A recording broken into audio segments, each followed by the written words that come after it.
신앙생활 잘하는 게 아닙니다. 우리 다음 세대까지 성경적 세계관을 물려줘야 됩니다.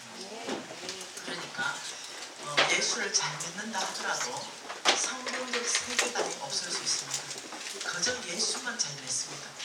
이 성경적 세계관, 성경을 통해서 생각하는 이런 세계관을 갖지 않으면 정확한 것을 명확하게 판단을 못합니다.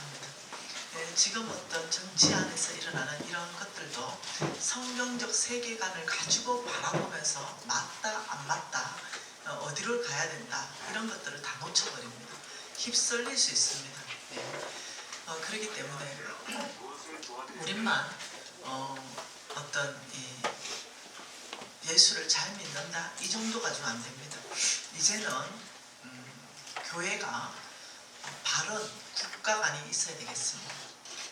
바른 국가관은 하나님 나라의 국가관이 바른 국가관입니다. 그래서 성경 안에서부터 하나님 나라의 국가관이 뭔지 이제는 다음 세대에게 가르칠 때입니다. 너무 많은 교육에서 어떤 가르침을 놓치는 부분이 많습니다. 그렇기 때문에 지금의 10대, 지금의 20대들은 이런 바른 국가관의 가치를 잘 못 배웠습니다. 왜냐하면 역사는 왜곡되어서 가르치고 어떤 세계관은 왜곡되어 있기 때문에 그런 사람들이 또 교육을 했기 때문에 그래서 굉장히 위험할 수 있습니다. 저는 뭐 이당 저당 그런 얘기 하는 게 아닙니다. 제가 최근에 석주 전인가요? 우리 교회에 새 가족이 들어왔습니다. 고등학생인데요. 우리 교회에 이미 등록한 고등학생이 친구를 데리고 등록시켰습니다. 그래서 제가 새가족 담당 제일 먼저 앞에서 식사를 같이 하면서 교제하는데 일단 저를 제일 먼저 교제합니다. 그 옆에 홍승근 목사님 계시고 우리 새가족 담당 장로님 신동일 장로님 옆에 계시고 이렇게 하면서 우리 자매한테 제가 물었습니다. 우리한테 먼저 등록한 이 자매에게 요즘 세대의 어떤 생각을 내가 알고 싶어서 그런데 동성연애에 대해서 너의 생각은 어떠니? 이렇게 얘기했습니다. 그러니까 이 자매가 하는 말이 저는 동성연애가 좋지 않아요. 이렇게 얘기했어요. 저는 좋지 않아요. 그럼 너는 좋으냐? 이러니까 옆에 있는 자매는 동성연애 문제되지 않잖아요. 이렇게 얘기했습니다. 너네 엄마 아버지는 뭐하냐? 우리 엄마 아버지는 어느 교회에 아주 예수 잘 믿는 사람들이에요. 저는 동성연애가 전혀 문제되지 않다고 생각합니다. 왜냐하면 더 좋기 때문에 뭐가 문제되죠? 이렇게 질문했습니다. 그러면서 이 자매가 그러면 너도 만일 마음이 형제보다 자매에게 많이 간다면 동성연애가 가능하다고 생각하냐? 가능합니다. 라고 대답했어요. 이제 홍 목사님 듣고 있었죠? 아무 말도 안 했습니다. 저는 거기서 가르치려고 하지 않았어요. 그냥 지금의 아이들의 생각이 어떤가를 알아보기 위해서 질문을 던진 것밖에 없어요. 예수를 아주 잘 믿는 집안에서 자랐어요. 그럼에도 불구하고 어떠냐면 얘도 예수를 잘 믿어요. 교회 잘 다녔고 그런데 이제 이 친구가 이제 우리 교회 와봐라 이러니까 한 번 온 거죠. 그리고 등록시켜서 내가 그렇게 하는 게 아니다. 본교회 가야 된다. 이제 이런 얘기를 제가 해주는 거죠. 이러면서 얘기를 나눠보니까 그렇게 심각하더라는 거죠. 네. 그것을 인권으로 포장을 해버린 거죠. 네. 그래서 이 성경적 가치관 플러스 하나님 나라의 국가관 이것들을 정말로 다음 세대에 견고하게 가르쳐야 되겠다 이런 생각을 더 하게 됩니다. 네, 우리 책임입니다. 네, 우리가 못 가르친 겁니다. 그들이 잘못된 게 아니라 우리가 잘못 가르친 겁니다. 네, 그래서 우리 책임을 통감하고 저희들은 지금 아주 교회에서 심각하게 생각하면서 우리 신랑이 지금 이제 연구하고 있습니다. 아이들 반을 개설해서 꼭 해당처럼 그러니까 유대인 교육처럼 아이들하고 토론회를 열려고 합니다. 요즘 아이들은 막 가르치면 거부감이 일어납니다. 왜냐하면 내가 배운 건 이거거든요. 근데 여기에서 막 가르치니까 그게 아니라 예를 들면 주제를 던져주고 아이들 생각을 다 듣고 서로 토론하고 이러하면서 성경에서는 뭐라고 하는지 한번 봐보자. 이렇게 하면서 성경 안에서 이렇게 말한다면 내가 지금 토론한 것에 대해서 성경 안에서부터 스스로 배워가게끔 이렇게 계속적으로 저희들이 지금 애를 쓰고 있습니다. 그래서 지금 이 부분에 있어서 그래도 성경을 가장 많이 읽은 우리 신랑 보고 해당장을 좀 맡아서 일을 좀 해라 그래서 지금 그걸 계획하고 있습니다. 지금 우리가 한 20년은 우리가 이 바짝 다음 세대에게 투자를 해야 이 나라가 예루살렘까지 다시 복음을 들고 전진하는데 후퇴하지 않을 것 같습니다. 지금 우리나라는 지금 후퇴하고 있는 이런 상황 가운데 있습니다. 그래서 어떤 이런 성경 안에서부터 그냥 주구장창 예수 믿고 구원받자 예수 믿고 구원받자 성경 그거 하나만 있는 게 아니잖아 그죠? 이 전체 안에서부터 우리가 새로운 접근을 해야 되겠다. 네, 이렇게 아이들은 앉혀놓고 톱다운식 교육을 좋아하지 않습니다 이제는. 네, 그리고 톱다운식 교육을 하면 아이들은 휴대폰 봐버립니다. 네, 앞에서 목사님은 가르치는데 애들은 휴대폰 봐버려요. 그렇기 때문에 이제는 쭉 둘러 앉아가지고 진짜 유대인 교육처럼 어떤 주제를 던지고 대화하고 니는 의견이 어떠냐 해서 끌어내야 됩니다. 아이들 안에 있는 생각을 끌어내게 해가지고 말하게 해야 됩니다. 그래야 어떠냐면 그 다음에 성경에서는 이 부분에 대해서 어떻게 가르치는지 우리 모두가 함께 봐보자. 성경만 진리니까 이 안에서 내가 얘기했던 거하고 성경하고 너무 다르네. 이렇게 스스로 너무 이거는 내가 지금 잘못 생각했는가? 이렇게 스스로 끊임없이 이렇게 하면서 바른 길을 갈 수 있는 제시를 이제는 해줘서 이 아이들이 이제는 말 안 하고 앉아있는다고 듣는 게 아닙니다.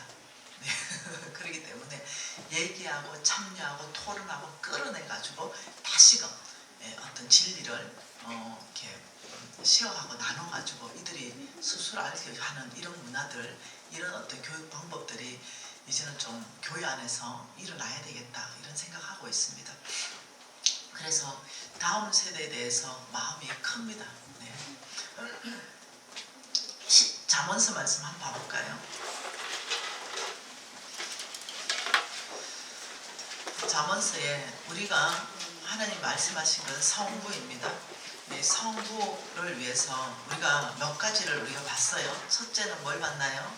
성부가 어떻게 살아야 되는가? 성부 되기 위해서 우리가 살아야 되는 삶의 방식은 정직하다. 이거 봤죠? 그죠?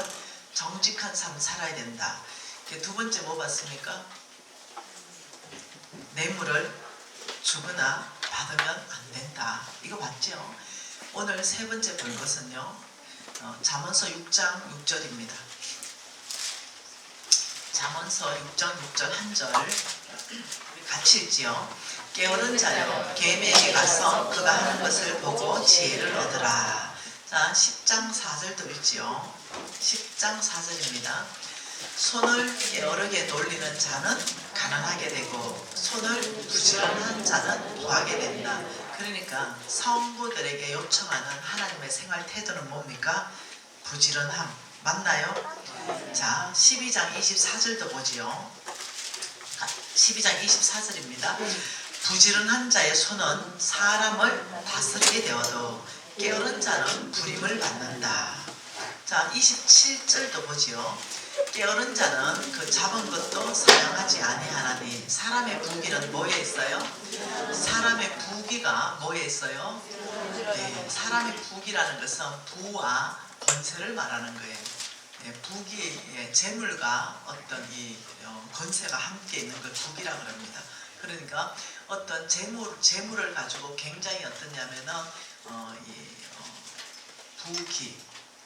부하면서도 아름답게 살아갈 수 있는 어떤 그런 걸 얘기하는 거예요. 그러니까 이것이 어디서부터 출발하냐면 부지런한 것부터 출발한다. 여러분들이 성부된다. 이거는 광신자가 아니에요. 아무것도 하지 않으면서 하나님이 재물의 통로를 여는 건 아니라는 거예요. 20장 4절도 보지요. 깨어는 자는 가을에 밭을 갈지 아니하느니 그러므로 거둘 때는 구걸하여도 얻지 못할 것이다. 13절 읽어보죠. 너는 잠자기를 좋아하지 말라. 내가 빈궁하게 될까 두려우니라. 내 눈을 떠라. 그리하면 양식이 족하니라. 자, 21장 5절도 읽어보죠. 부지런한 자의 경영은 풍부함에 이를 것이나 조급한 자는 어떻게 된다고요? 조급한 자는 뭐냐면 한꺼번에 아주 빠르게 대박 나고 싶은 사람, 이걸 말하는 거죠. 이거는 오히려 궁핍해진다. 21장 25절도 읽어보죠. 게으른 자의 욕망은 자기를 죽이나 이는 자기 손으로 일하기를 싫어합니다. 여러분, 이 말씀이 잠언서에 계속 있습니다. 계속 24장에도 있고 또 있고 또 있고. 이 정도만 봐도 여러분이 이미 아시는 건 뭐냐면 하나님께서는 부지런한 자를 축복하시는구나. 이걸 아셔야 돼요. 하나님은 정직한 자를 축복하시구나. 하나님은 뇌물을 주지도 받지도 않는 자를 축복하시는구나. 하나님은 부지런한 자를 축복하시구나. 우리가 그러면 무엇을 훈련해야 되는지 눈치를 채게 되는 거예요. 자, 한 가지 더 봐보십시다. 하나님은 성부에게 뭐라고 했는지 한 가지 더 봐보는데 잠언서 13장 이 말씀은 뭐냐면 쉽게 한탕주의를 버리라. 뭐라고요? 한탕주의를 버리라. 쉽게 재물을 얻으려 하지 말아라 이 말이에요. 13장 11절 한 절 같이 한번 읽어보죠. 망령되이 얻은 재물은 주로 가고 손으로 모은 것은 너로 가니라. 망령되이 얻었다. 이 말은 정직한 방법, 부지런한 방법이 아닌 다른 방법을 말하는 거예요. 그래서 다시 말하면 도박 이런 걸 망령되이 얻었다. 아니면 어떤 복권 이런 게 아니면 어떠냐면 주식에 어떤 선물 이런 거 있죠. 주식 선물에 투자하는 이런 것들 이런 걸 말하는 거예요. 이게 어떠냐면 여러분 주식하는 사람 많을 거예요. 주식이 합법입니까? 불법입니까? 묻는다면 합법입니다. 주식은 불법이 아니에요.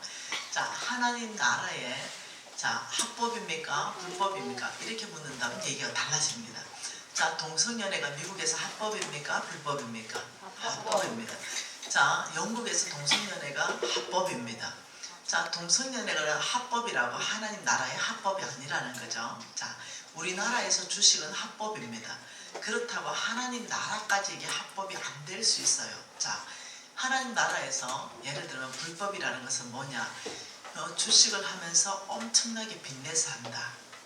하나님은 빚지지 말라. 빚진 자는 체주의 종이다. 빚지면 만몬의 영향을 받게 된다. 이렇게 말해요. 하나님은 끊임없이 계속적으로 반복적으로 하는 것이 빚지지 말아라. 빚지게 되면 너희들이 무리수를 두게 되고 너희들이 빚지게 되면은 어떤 엉뚱한 생각으로 가게 돼 있다는 거죠. 부정직하게 가게 되고 하나님은 빚지면은 주인이 바뀐다고 말하고 있는 거죠. 너희들이 빚지는 거에 대해서 하나님은 보증도 쓰지 말라 합니다. 보증도 쓰지 마라. 이게 잠언서 22장 얘기입니다. 한번 볼까요? 잠언서 22장 7절 한번 읽어볼까요? 같이 있습니다. 부자는 가난한 자를 주관하고 빚진 자는 체주의 종이 된다. 만몬이 하는 일 중에요. 우리가 갚을 수 없을 만큼의 빚을 지워버리는 거. 이거 만몬이 하는 역할 중에 하나입니다. 그러면 26절, 27절 두 절 읽어보죠. 너는 사람과 더불어 손을 잡지 말며 남의 빚에 보증 서지 말아라. 만일 갚을 것이 내게 없으면 내 돈 침상도 빼앗길 것이라. 내가 어찌 그리하겠느냐. 너희는 사람과 더불어서 손잡지 말아라. 이것이 뭐냐면은 악한 일을 도모하지 말아라. 비성경적인 일을 하지 말아라. 이런 얘기예요. 이것은 또 어떠냐면 믿지 않는 사람과 함께 또 어떤 도모를 하지 말아라. 이런 모든 게 포함된 겁니다. 너는 이 빚에 보증 서지 말아라. 이것도 포함된 얘기예요. 그래서 여러분 믿지 않는 사람하고 동업하면 좋아요, 안 좋아요? 이런 말씀을 너무 많이 하는 거예요. 좋아요, 안 좋아요? 안 좋아요. 근데 하잖아요. 제가 망했잖아요. 제가 망할 때 마지막에 제가 욕심이 들어갔습니다.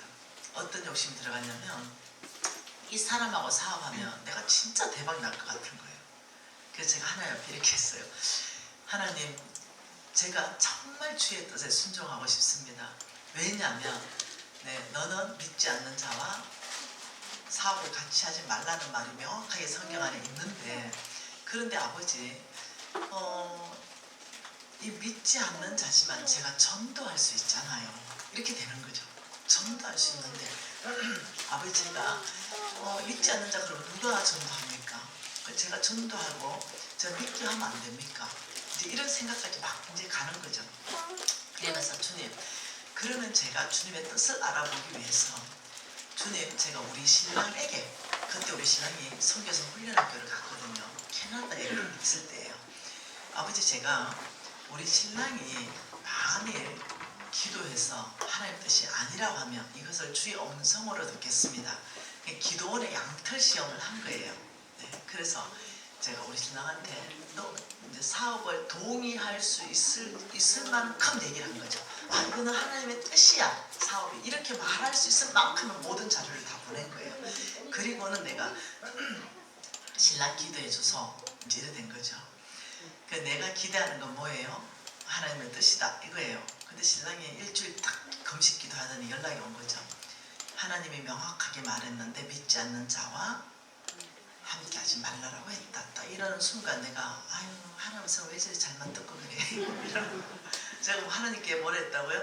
우리 신랑이 기도해서 말씀하시면 순종하겠습니다. 주의 뜻인 줄 알고 순종하겠습니다. 그래서 내가 바로 그랬어요. 아유, 신랑도 못 믿겠네. 더 거룩한 사람 없냐? 이제 뭐예요? 내 듣고 싶은 음성을 듣고 싶은 거죠. 하나님이 가르쳐주는 길로 가고 싶은 마음이 처음부터 없었어요. 포장만 한 거예요. 그래서 제가 우리 언예창교회 담임 목사님, 우리 오한영 목사님 아시죠? 네네, 이경희 사모님 아시죠? 내 친구예요. 거기다가 제가 또, 왜냐하면 제가 너무 좋아하는 친구거든요. 그리고 정말 신뢰할 만한 목사님 부부예요. 그래서 내가 경희 언니 좀 와봐라, 내 친구니까. 그러면서 내가 뭘 했냐면, 하나님, 내가 신랑이 들은 하나님 음성은 내가 모르겠고요. 여기 우리 수석부 목사님이고 진짜 이 부분 내가 존경하고 정말 사람들이 괜찮은 분들이에요. 그래서 이분들은 진실해요, 진짜.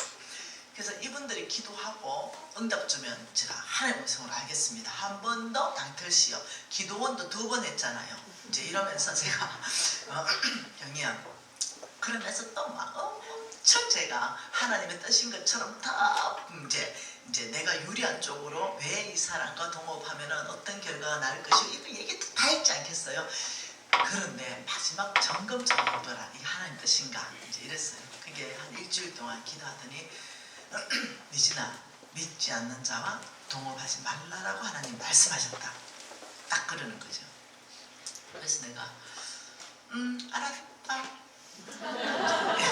이렇게 하고 제가 하나님, 제가 동업하는 이유가 뭔지 아시죠? 주의 영광을 위해서. 제가 지금 돈 벌어서 뭐 하려고 하는지 아시죠? 제가 교회 세우기 위해서. 하나님, 제 진심을 알면서 왜 하나님 정확한 뜻을 안 가르쳐 주시고 왜 동업하지 말라는 말씀을 하십니까? 내가 얼만큼 무너졌는지 보이죠? 내 상태가. 여러분 상태죠? 내가 듣고 싶은 것 안 들으니까 이거 하나님 음성이 아닌 거예요. 그래서 내가 이렇게 말했어. 내가 형님 보고 하나님 음성 좀 잘 들으라.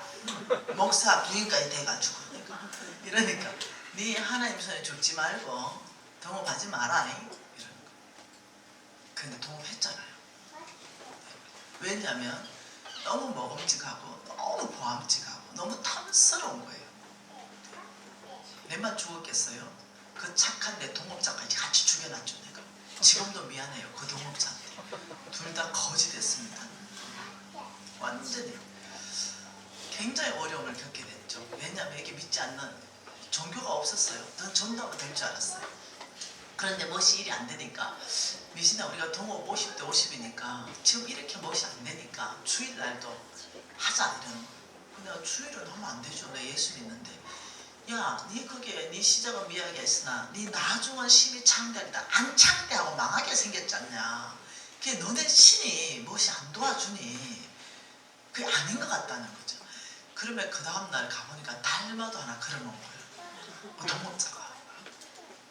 그러면서 뭐라냐면 50대 50이니까 이 지금 큰 매장 안에 네가 반 주인이면 나도 반 주인이니 너는 네 신의 그 문구를 걸었고 나는 이게 더 평강이 있다는 거예요.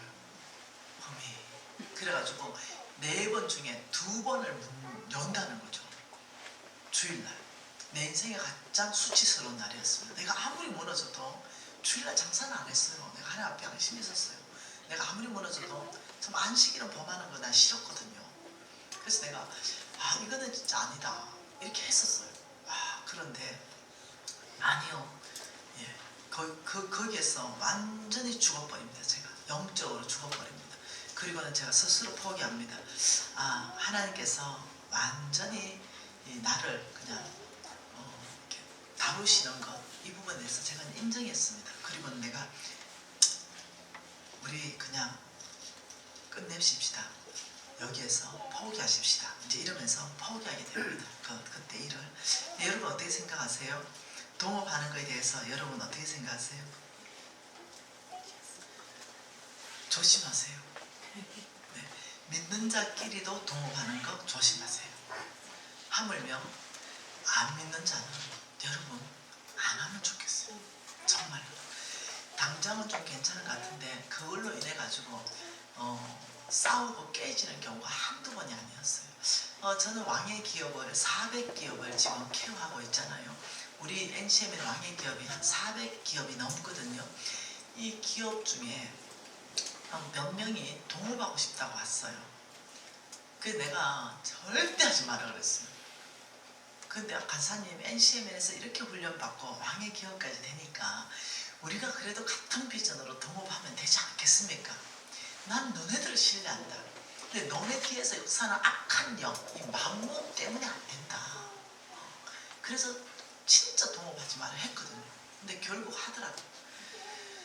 결국 걔가 어떻게 됐겠어요? 깨졌죠. 다 돈 문제예요. 네가 돈을 더 냈다, 네가 돈을 덜 냈다. 뭐 이런 문제예요. 이러면서 결국 한쪽은 NCM을 나갔어요. 한쪽은 남아있고 회개하고 다시 지금 시작하고 있고 이런 걸 보는 거예요. 그러니까 이 어떤 성경 원칙 안에서 욕심, 탐심, 탐욕 이것을 가지고 접근해버리면 거기에 걸려들면 죽어버리는 거죠. 그래서 제가 철저하게 깨닫고 강야 안에서 어저께 제가 봤지요. 강야 안에서 10년 동안 제가 훈련한 게 뭐냐면 이 만몬의 정책의 만몬의 이 가장 교활한 어떤 전략이 탐욕을 넣어주는 거예요. 탐욕. 탐심과 욕심을 넣어주는 거예요. 그래서 어저께 우리가 말씀 봤죠. 그 탐욕은 뭐라고요? 우상 숭배니라. 어저께 우리가 말씀을 봤어요. 그죠? 이 탐욕이 우상 숭배이기 때문에 그래서 어떻게 된다고요? 놀랍도록 만몬은 주인 바꾸는 거. 이게 주인 바꾸는 것 자체가 목표예요. 목표. 이 주인 바꾸려고 그러면 우상 숭배해야 되거든요. 우상 숭배의 정의는 하나님보다 더 사랑하는 거거든요. 그러니까 성경이 어제 명확하게 탐심은 우상 숭배니라 이렇게 말한 거예요. 그러니 탐심으로 가게 되면 하나님보다 더 사랑하게끔 마음이 바뀌어버리는 거예요. 여러분 솔로몬이 왜 망했을까요? 솔로몬 망한 이유가 뭐냐면요. 그 깊이 보면은 그 우상 숭배예요. 깊이 가보면 왜 그런지 알까요? 한번 봐보십시다. 몇 살로 솔로몬이 망했는지. 자, 여러분 우리는 성부 되기를 원하잖아요. 이 성부는 거룩한 부자고 재물 얻을 능력을 부어주셔서 하나님이 정말로 그의 교회를 튼튼하게 하기를 원하세요. 근데 성부 되기 위해서는 첫 번째는 만몬을 거절해야 돼요. 이 만몬을 거절하고 두 번째는 이 속부를 거절해야 됩니다. 근데 이 속부가 무엇을 속부라고 하냐면 속부의 정의가 하나님께는 인색하고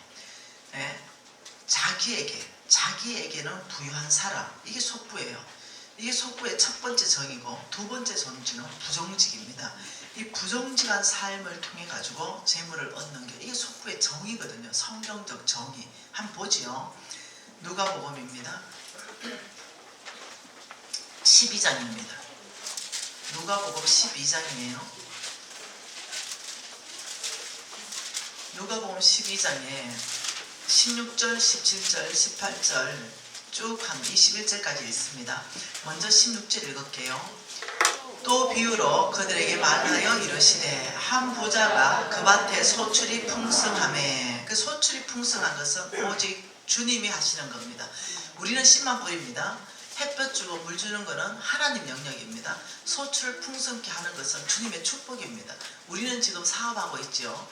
사업에서 거기에 소출을 풍성케 하는 것이 주님의 축복이 따라와야 됩니다. 소출이 풍성함에 심중에 생각하여 이르되 내가 곡식 쌓아둘 곳이 없으니 어찌알고. 곡식 쌓아둘 곳이 없을 만큼 하나님이 축복했습니다. 그러니까 여러분, 자, 그림 하나 봅시다. 이 그림을 여러분 잘 기억하세요. 하나님께서 아브라함의 씨, 저와 여러분, 이 아브라함의 씨를 왜 축복한다 그랬어요? 이 아브라함의 씨를 축복한 이유가 뭐예요? 온 땅에 하나님의 나라를 세우는데 우리를, 내가 너를 복 줄 것이다. 복. 이 복 받은 가지고 너는 온 땅에 하나님의 나라를 세우라. 그래서 가나안 땅에 하나님의 나라를 세운 거예요. 신정국가를 세운 겁니다. 여러분 지금 대한민국 국민이죠. 그렇지만 하나님 나라의 국민입니다. 다시 말하면 여러분은 대한민국 국민의 법을 준수하지만 하나님 나라의 백성이기 때문에 하나님 나라의 법을 동시에 준수합니다. 그래서 예수 잘 믿는 사람은요 거의 100% 애국자입니다. 네, 거의 100%. 그래서 독립운동가들도요 90%가 예수 믿었던 사람들이에요. 예수를 잘 믿는 사람은 나라를 너무 사랑하게 되어 있습니다. 그래서 내가 너를 복주고 너를 통해서 온 땅에 하나님의 나라를 세울 것이다. 이게 하나님의 계획입니다. 하나님의 나라의 깃발을 꽂는 것, 이게 하나님의 계획이에요. 네, 그래서 아브라함이 하나님의 나라를 위해서 필요한 모든 걸 다 구할 수 있는 합법적 근거가 있습니다. 그 하나님 준대이기 때문에.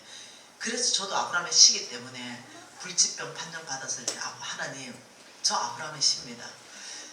아직까지 저의 사명이 온 땅에 하나님의 나라를 세워야 될 사명이 아직 있다면 고치십시오. 의사한테 가니 못 고친다 하니 주님이 고치십시오. 너무너무 울고불고 짜고 안 했습니다. 왜? 내 나름대로 당당함이 있었어요. 하나님 앞에. 나도 답답하지만 하나님도 답답하실 것 같아요. 네. 왜냐하면 내가 사명이 있는데 확 죽어버리면 하나님도 손해일 것 같다는 생각이 드는 거예요. 왜 그랬냐면 저 진짜 하나님 나라에 올인돼 있거든요. 정말 목숨까지 내어놓고 올인돼 있거든요. 이런 사람 하나 만드는데 하나님이 많은 시간을 투자하시거든요. 이게 나 같은 사람 하나 만드는데 하나님이 시간을 진짜 많이 투자하시거든요. 네. 그래서 저는 목사님들이 좀 잘못했다 하더라도 욕 잘 안 합니다. 잘 안 하는 게 아니고 안 합니다. 왜냐하면 이 좋은 목사님 하나 만들어내는데 하나님이 시간을 굉장히 많이 투자하거든요. 그런데 인간이다 보니 약점도 있고 실수도 있어서 실수가 있는 거예요. 실수예요. 다윗처럼. 그럴 때 함께 오히려 목사님 잘할 수 있습니다. 목사님 함께 서 있겠습니다. 이 실수를 극복하면 더 단단해질 수 있습니다. 같이 가십시다. 저는 이러는 쪽이에요. 예. 그러니 이 하나님한테 당당해지는 거죠.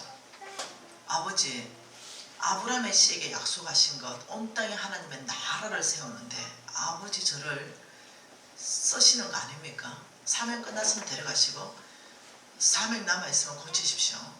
병든 몸으로 하고 싶지 않습니다. 이렇게 아주 당당하게 기도를 하기 시작했어요. 네, 그러니까 지금 하나님께서 지금 이 복주는 목적이 뭐냐면 아브라함이 아니에요. 당연히 하나님은 신명기 8장에 이렇게 말했습니다. 이 아브라함의 씨에게 약속하신 거예요. 너희들은 아름다운 집을 짓고 거주할 것이며 너희들의 소와 양은 번성할 것이며 너희의 은금은 정식되게 될 것이다. 이걸 하나님이 말씀하셨어요. 그런데 그래 되면 너희들이 교만해서 너희들이 내 하나님 여호와를 잊어버릴까 내가 염려한다. 너는 또 교만해서서 내 손의 힘으로 내 능력으로 내가 이 재물을 얻었다 말할 것이다. 그러면서 18절 나온 게 뭐냐면 내 하나님 여호와를 기억하라. 그가 내게 재물 얻을 능력을 주셨습니다. 이렇게 하는 이유는, 이같이 하시는 이유는 내가 너의 조상 아브라함하고 맹세하신 그 언약을 내가 오늘 이루기 위해서 아브라함의 씨 너희들에게 재물 얻을 능력을 주는 것이다. 왜냐? 온 땅에 하나님 나라를 세우는데 다 돈이거든요. 여러분 교회 세우려면 돈이잖아요. 여러분 가난 애들 땅 주려면 돈이에요. 우리 케냐 갔을 때 돈 들고 갔어요. 그리고 영혼들을 출세했어요. 한 손에는 복음을 들면요, 한 손에 반드시 재물이 있어야 됩니다. 당장 여러분 교회 재물 없으면 이 교회도 문 닫는다니까요. 이 재물은 하나님 나라를 확장하는데 굉장히 좋은 수단이 될 수가 있다는 거죠. 그래서 하나님은 온 땅에 하나님 나라를 세우기 위해서 큰 재물 얻을 능력을 아브라함의 씨에게 준다고 약속하신 거예요. 언약으로 약속한 거예요. 당신의 이름을 걸고 맹세로 보증한 거예요. 그런데 오늘 하나님이 그렇게 축복한 거죠. 한 부자 밭에 소출을 무지하게 풍성하게 했다. 이 말은 사업에 대성을 거뒀다 이 말입니다. 엄청난 수익을 얻었다. 곳간에 쌓아둘 곳이 없다. 이거는 뭐예요? 내 쓸 것보다도 어마어마하게 넘치도록 창고마다 꽉 차게 보물이 들어왔다 이 말이거든요. 그때 하나님이 요청하는 게 뭐겠습니까? 너희들은 요 정도 쓰고 너희 곳간에 요 정도 쓰고 여기 막 넘치도록 부어진 거, 이것은 너희들이 온 땅에 나가 있는 성빈들, 하나님의 사람들, 목사님들, 선교사님한테 이 넘치는 것도 줘서 이들이 교회도 짓고 건물도 파고 병원도 짓고 빵과 우유도 나눌 수 있도록 너희들 창고에 꽉 채워줄 테니, 너희들 아름다운 집에 살게 할 테니 넘치는 재물은 좀 풀어서 하나님 나라를 세워라. 이게 아버지 뜻이거든요. 그런데 이 사람 지금 그렇게 된 거죠. 그런데 그렇게 안 한 거죠.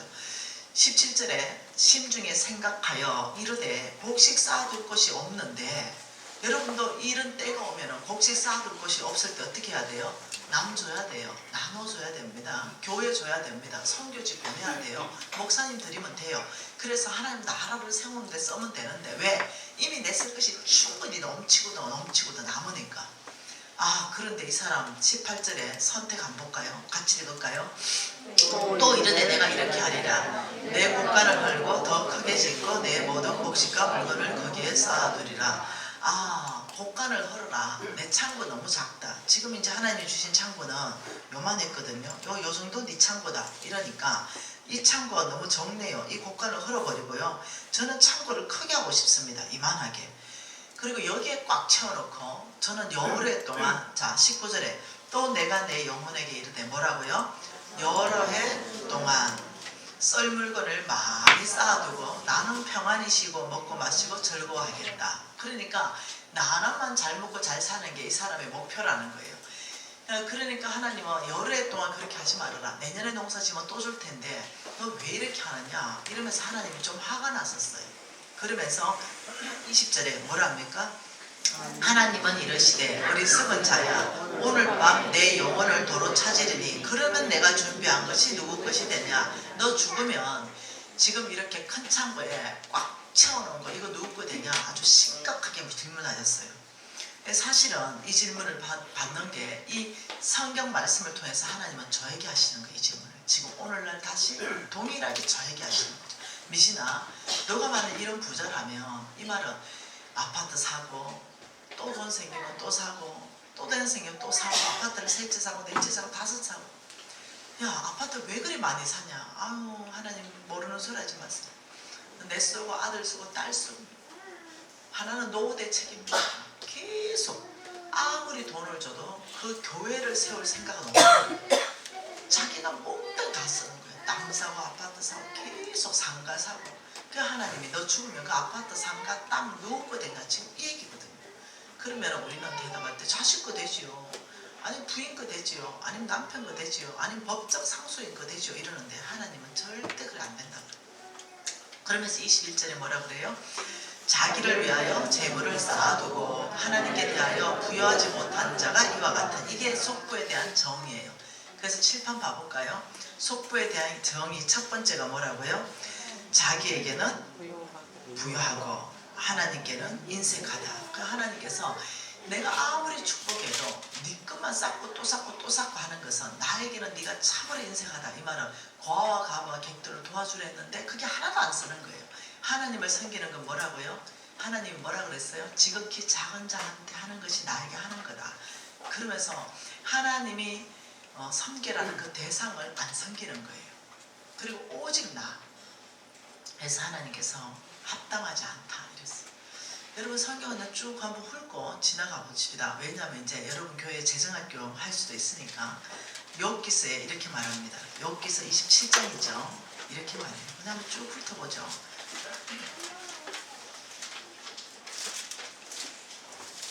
자, 27장 13절 같이 읽을까요?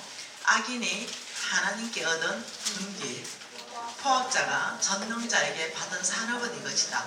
여러분, 성경에 돈에 대해서 말할 때 악인은요 몽땅 속부로 바꿔 읽어도 성경에 오류가 없습니다. 그러니까 이 속부들이 하나님께 앞으로 받을 산업이 이것이다. 하나님께 인색하고 자기에게 부여한 이 속부들. 자, 14절에 그의 자손은 번성하여도 칼을 위함이고 그의 후손은 음식물로 배부르지 못할 것이다. 속부의 음식물은 자손에게 가지 않을 것이다, 이 말이에요. 16, 17절은 뭐라 그래요? 그가 비록 은을 티끌같이 쌓고 의복을 진흙같이 준비할지라도 그가 준비한 것은 의인이 입을 것이요 그의 은은 죄 없는 자가 차지한다. 그 속부가 비록 보석을 티끌같이 쌓아놓고 의복을 진흙같이 준비해도 그 속부가 준비한 것은 자식에게 가는 게 아니라 누구한테 준다고요? 의인에게 갈 것이다. 아, 참 놀랍습니다.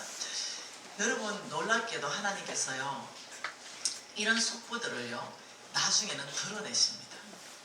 예, 드러내가지고 공개적으로도 재산이 몰수되는 경우가 우리가 매스컴을 통해서 보는 게 한두 건이 아니죠. 하나님께서는 너가 만약 그런 속부로 말했다면 너가 자식에게 줄지 모르겠지만 그 자식 대해서 망할 것이다. 네 속부의 재물로 그 자식이 그 재물로 음식이 입에 들어가지 않게 하겠다. 아, 이게 무슨 얘기예요? 그래서 내가 속부라면요 이런 재물을 자식한테 물려주면 큰일 납니다. 네, 자식이 망합니다. 여러분, 우리 주변에 많이 봤잖아요. 저 집이 굉장히 부잣집이었는데 엄마 죽고 아버지 죽고 그 자식들한테 재물이 갔는데 아주 빠른 속도로 자식을 다 망해버리는 거. 이런 거 한두 번 본 게 아니죠. 네. 여러분, 그렇다면 그 집안을 내력을 한번 봐줘야 됩니다. 왜냐하면 잠언서에 13장 22절에 이렇게 말했습니다. 선인은 이랬어요. 성부를 말합니다. 성부는 자녀 손손에게 재물을 흘러간다 이랬어요. 그리고 죄인의 재물은 의인을 위하여 쌓인다, 명확하게 말했어요. 이런 속부의 재물은 의인을 위해서 쌓아놓는 거하고 똑같아. 이걸 계속적으로 말씀하는 거예요. 또 한 구절 봐볼까요? 미가스 말씀 또 봐보십시다. 우리가 이제 쭉 한번 훑어봅시다. 요나스 다음에 미가스입니다. 구약 뒤편에 있어요. 미가서 6장 말씀으로 또 한번 봐보십시다. 미가서 6장에 1295쪽이에요. 이 미가서 6장에 한번 우리가 보죠. 10절, 11절, 12절 한번 읽어보지요. 악인의 집에 아직도 불의한 재물이 있느냐? 축소시킨 가증한 에바가 있느냐? 내가 만일 부정한 저울을 섞거나 주머니에 거짓 저울줄을 두었으면 깨끗하겠느냐? 거부자들은 누구예요? 10절에 악인이죠. 그러니까 이 돈에 관련된 부자들을요 하나님 늘 악인이라고 합니다. 거부자들은, 악인들은 불의한 재물, 축소시킨 가증한 에바, 그러니까 가증한 에바는 대를 속이고 사이즈를 속인다 이 말입니다. 이런 사람들은 부정직한 저울을 쓰고 거짓 저울줄을 쓰고, 거부자들은 강포가 가득하고 그 주민들은 거짓말을 하고 혀가 입에서 거짓되다. 이 속보들의 또 다른 특징은, 자, 칠판 보면 제가 처음부터 뭐라 그랬어요? 부정직하다. 네. 하나님께서는 이런 속보들에게 13절에 강력하게 경고하는 것이 그러므로, 이건 결론입니다. 그러므로는 항상 네가 속보이므로, 네가 하나님께 인색하고 자기에게 부여하고 부정직함으로, 그러므로 내가 너에게 이런 벌을 내리겠다 이 말이거든요. 같이 읽을까요? 그러므로 나도 너를 쳐서 병들게 하였으며 내 죄로 말미암아 너를 황폐하게 하였나니 내가 먹어도 배부르지 못하고 항상 속이 빌 것이며 내가 감추어도 보존되지 못하겠고 보존된 것은 내가 칼에 묻힐 것이며 내가 씨를 뿌려도 추수하지 못할 것이며 감람 열매를 밟아도 기름을 내 몸에 바르지 못할 것이며 포도를 밟아도 술을 마시지 못하리라. 끝내겠다. 그러므로 끝내겠다. 어떻게 해요?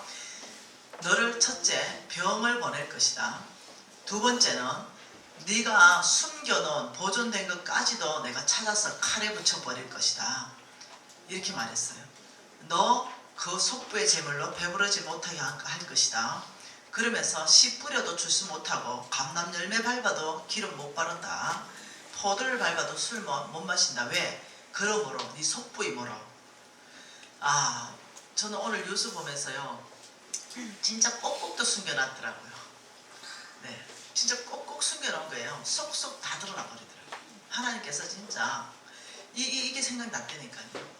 참 칼에 붙이는구나. 진짜 저렇게 치밀하게 숨겨놓은 것까지 다 드러나고 있더라고요. 뭐 이 조건 저 조건 얘기하는 게 아니에요. 네, 그냥 통틀어서 얘기하는 거, 통틀어서 얘기하는 거.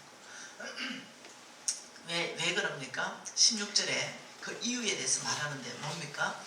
너희가 오므리의 율례와 아합의 집의 모든 예법을 지키고 그들의 전통을 따르니 내가 너희를 항폐하게 하였다. 이때 너희를 항폐하게 했다. 이 두 가지가 뭐냐면 병과 재물입니다.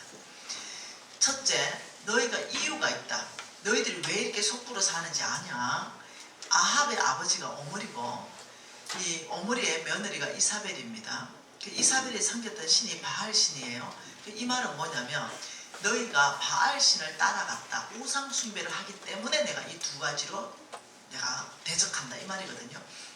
그러니까 이 우상 숭배는 뭐냐면 하나님보다 돈이 좋은 거예요.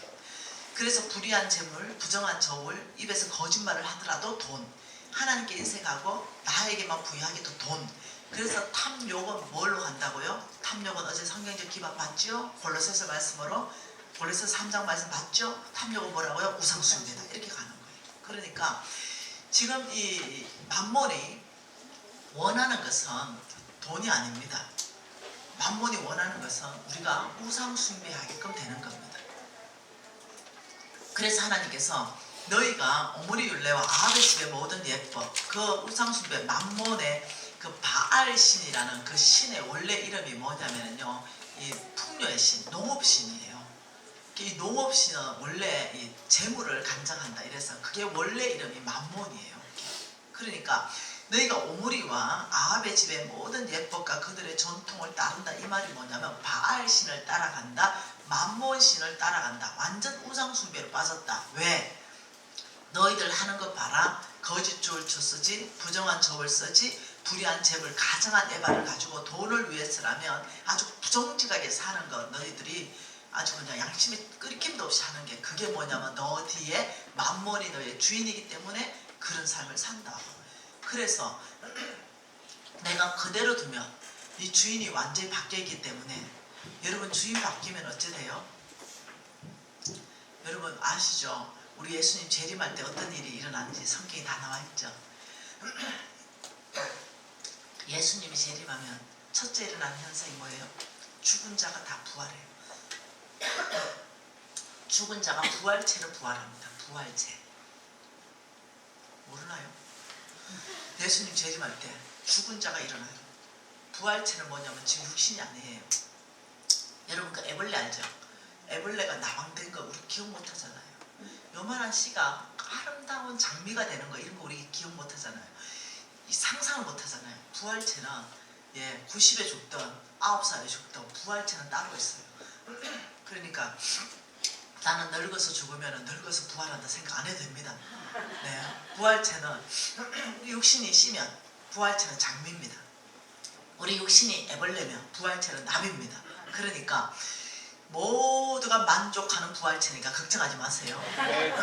예수님 재림할 때 제일 먼저 일어나는 현상이 죽은 자가 일어납니다. 예수 믿고 죽은 자가 일어납니다. 왜요? 영원한 생명으로 들어갑니다. 두 번째요, 살아있는 우리가 부활체로 바뀌어서 올라갑니다. 세 번째요, 예수 안 믿고 죽은 자가 부활해서 영원한 불로 들어갑니다. 이게 이제 예수 재림할 때 일어난 일이에요. 네. 그런 상황 가운데서 지금 한번 생각해봐요. 예수를 믿고 천국 가는 것은 주인이 오직 예수여야 됩니다. 너희가 오직 예수가 나의 구주일 때 천국 간다 그랬어요. 우리 하나님은 차라리 우리가요 눈도 뽑히고 손다리가 잘리다 하더라도 우리가 온전한 길을 가기를 원합니다. 이대로 나누면 어떻게 되는지 압니까? 정말로 그냥 교회만 다녀요. 주인은 하나님인데 엄격한 정확하게 하나님이 이걸 관리하시겠다는 거예요. 이것이 뭐냐면 사랑입니다. 여러분 자식이 잘못되면요 훈육하고 또 훈육하다가 나중에 안 되면 어떻습니까? 몽둥이로 패주죠. 왜냐하면 바른 길 가게 하기 위해서. 마음이 아프죠. 팰 때는. 그렇지만 바른 길 가죠. 네, 똑같습니다. 왜 그러냐면 여러분이 이 말씀을 보면 조금 더 이해돼요. 이것은 하나님이 우리의 병을 보내고 우리의 재물을 다 거둬가는 것이 왜 그러냐면 사랑 때문에요. 이게 천국과 지옥과 막 연결되어 있어요. 그렇기 때문에 여러분이 잘 한번 봐보세요. 이렇게 말했죠. 주여 주여 하는 자마다 내가 다 모른다. 야, 알곡과 쭉정이를 그대로 두라. 쭉정이 뽑다가 알곡 다친다. 그날에 심판날에 내가 알곡과 쭉정이를 가릴 것이다. 양과 염소를 가릴 것이다. 이렇게 말하는 거예요. 그래서 우리가 이 안에 다 천국 가면 좀 좋겠어요. 교회 다니는 것 가지고 천국 가면 좀 좋겠어요. 아니요. 교회 다닌다고 천국 가는 게 절대로 아닙니다. 예수를 믿는 믿음으로만 갑니다. 근데 지금 이거는 어물의 율례와 아합의 집의 모든 예법과 전통을 따라가는 것은 주인이 완전히 바뀌어있는 삶을 말하기 때문에 여러분 아세요? 저와 여러분이 불치병 걸리고 재산이 싹 다 날아가면요 믿음 엄청 좋아지는 거 아십니까? 왜 그러냐면 의지할 데가 없어서 병원 가도 못 고친다 그러죠. 또 갈 돈도 없죠. 그러면 오직 뚫려있는 그 하늘밖에 없어요. 그러면 어떠냐? 주님 앞에 날마다 엎어져 있습니다. 주님 용서해 주십시오. 회개합니다. 제가 그랬거든요. 네, 그렇기 때문에 하나님은 어떻게 우리 완악한 우리를 어떻게 다루어야 되는지를 아는 거예요. 여러분 성경 전체 안에서요 이스라엘 민족은 두 가지로 다뤘습니다. 늘 질병과 기근으로 다루셨습니다. 그런데 앞으로도 하나님은 이것으로 다루십니다. 마지막 때 질병과 기근이 창궐한다 그랬어요. 이해되시나요? 하나님 우리 인생 가운데 워낙 완악하기 때문에 이 두 가지를 다루면은 꼬꾸라지게 되어 있습니다. 다른 거는 안 꼬꾸라집니다. 그러니 그대로 나누면 어떻게 되냐 이렇게 되는 거죠. 자, 마가복음처럼 되는 거죠. 마가복음 17장인가요? 마가복음 10장입니다. 그죠? 마가복음 10장처럼 되는 거죠. 마가복음 17절 10장 17절 같이 읽어볼까요? 예수께서 길에 나가실새 한 사람이 달려와서 꿇어 앉아 묻자오되 선한 선생님이여 내가 무엇을 하여야 영생을 얻으리까? 자, 지금 이 부자 청년 아시죠? 부자 청년이 뭘 얻고 싶었냐면 영생을 얻고 싶었는데 예수께 질문했습니다. 내가 뭐 하면은 영생을 얻을 수 있습니까? 그러니까 예수님이 대답한 거예요. 그 대답한 게 뭐냐면 살인, 간음, 도둑질, 거짓 정언, 속여 빼앗지 말고 내 부모를 공경하라. 이걸 대답을 했어요. 그러니까 이 청년이 그것은요 제가 어려서부터 다 지켰습니다. 이렇게 대답했죠. 그러니까 여러분보다 더 훌륭한 청년이 지금 앞에 있습니다. 어려서부터 이걸 다 지켰다. 우리 못 지켰잖아요. 지금도 부모를 제대로 공경 못하는데. 그러니까 이것은 영생에 대한 천국에 대한 답이 아니었어요. 그 청년을 우리 예수님이 칭찬해 준 얘기예요. 어려서부터 다 지킨 거 이미 아세요. 그래서 우리 예수님이 그 청년을 이미 다 알기 때문에 너한테 부족한 게 있는데 그게 뭐냐면 믿음이라는 거예요. 영생은 뭘로 가냐면 오직 믿음입니다. 다른 걸로 못 갑니다. 돈으로 못 가요. 너한테 한 가지 부족한 게 있는데 이게 믿음인데 네가 믿음 없다는 거죠. 왜? 너는 믿음으로 사는 게 아니라 돈으로 가지고 산다는 거죠. 너 있는 걸 팔아서 가난한 자한테 주라 이렇게 말한 거예요. 자, 여러분 이게 무슨 사건입니까? 이게 창세기 3장 사건입니다. 여러분 평생 기억하세요. 창세기 3장 사건은 거기로 끝난 게 아니에요. 뱀이 나타났습니다. 그러면서 하와를 꼬시는 장면이에요. 저거 먹어라. 선악과를 먹어라. 네 눈이 밝아져서 하나님처럼 될 것이다. 하나님이 선악과 먹지 마라. 정령 죽을 것이다.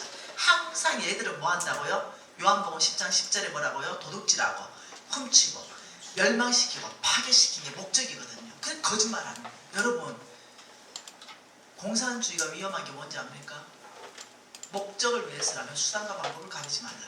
이게 공산주의 이론입니다.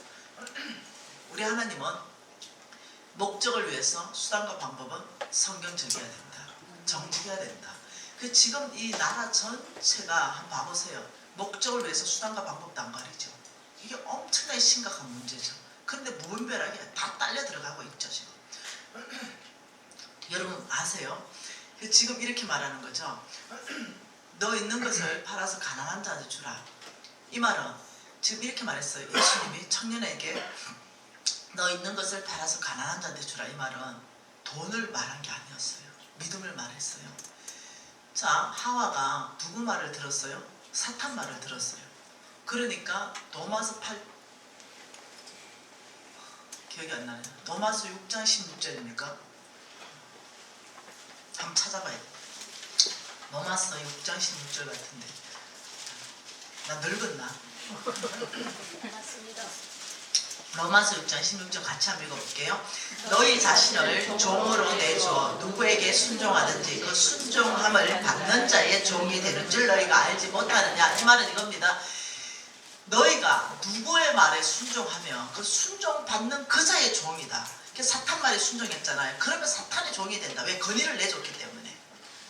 그러니까 너희들이 사탄의 종이 되었기 때문에 너희들을 구원하기 위해서 예수가 왔다. 죄의 대가가 사망이기 때문에. 지금 이게 똑같이 지금 이게 마가복음 10장 말씀이 똑같이 그 창세기 3장 사건이라는 거죠. 가난한 자한테 주라. 근데 사탄이 뭐라고 했습니까? 이 부자 청년에게 사탄이 뭐라 그래요? 다가오는 거죠. 주지 마. 그 돈은 네 돈이야. 왜 주니? 네가 벌었잖아. 그 예수 말을 왜 들어? 예수가 정신없는 소리 하잖아. 그 네 돈이야. 가. 이 두 가지 메시지가 온 거예요. 그런데 탐심은요 사탄의 말을 듣게 돼 있습니다. 이 청년 안에 돈을 사랑하는 탐심이 있었어요. 그러니 예수의 말을 듣는 게 아니라 사탄의 말을 듣고 가버렸어요. 그러면서 이렇게 말했죠. 마가복음 10장에 22절에 그 사람이 재물이 많은 거로 슬픈 기색을 하고 가버렸어요. 그게 23절에 예수께서 둘러보시고 제자들에게 재물 있는 자는 하늘나라 들어가기가 심히 어렵다. 25절에 낙타가 바늘기로 나가는 것이 부자가 하늘나라 들어가는 것보다 쉽다. 못 간다고 말했어요. 그러니까 이때 이 부자가 성부가 아니라 속부예요. 속부. 이 속부는 왜 하늘나라 못 간다 라고 이렇게 말했냐면은 주인이 예수가 아니기 때문에. 그래서 주여 주여 하는 자마다 천국 오는 게 아니다 이렇게 말하는 거죠. 여러분 이 말씀을 한 구절 더 봐보십시다. 좀 더 이해를 필요해요. 누가복음 말씀을 한 번 더 봐보죠. 16장으로 돈 문제 가지고 천국 지역을 얼마나 많이 말씀하시는지 한 번 더 봐보죠. 16장 19절입니다. 16장 19절 같이 읽을까요?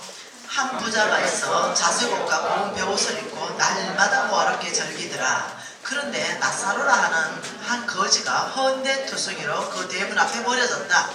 그러니까 버려진 걸 보니까 이 부자는 화롭게 즐기지만 이 거지를 안 돌보는 거죠.